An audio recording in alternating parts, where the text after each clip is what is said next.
Alright, and this is my third workstation. Again, we are working with fourth graders, and the standard we are focusing on throughout all these workstations is working with equivalent fractions, finding out if fractions are equivalent with the aid of visual models.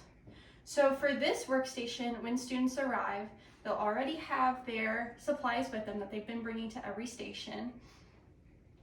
So they will be using their math journal and their visual toolkit. At the center, they will have directions laid out for them. In these directions, it states what they're going to need. So like I said, their toolkit, their notebook, and at each station, just so it's one less thing for students to carry, I will provide the pencils.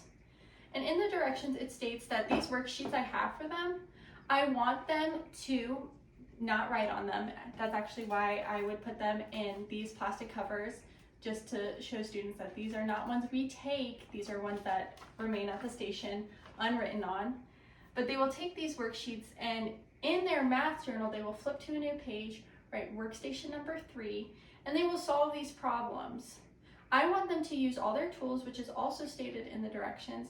I want them to use their visual toolkit, I want them to use drawings, and I want them to describe why they think that these fractions are equivalent or not.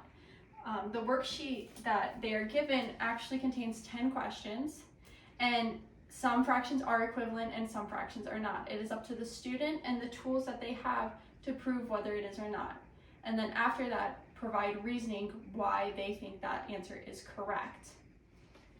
By having students write down their reasoning, it gives me as a teacher, when I later collect these math journals, an insight to their thought process and something else I can add to their formative assessment and see where they are in learning equivalent fractions with visual models. It's also in the directions that they may not get to all the problems. We are working with 15 minutes at each center, but to try as many questions as possible as they can and just write it all down in their journal. And that is my third workstation.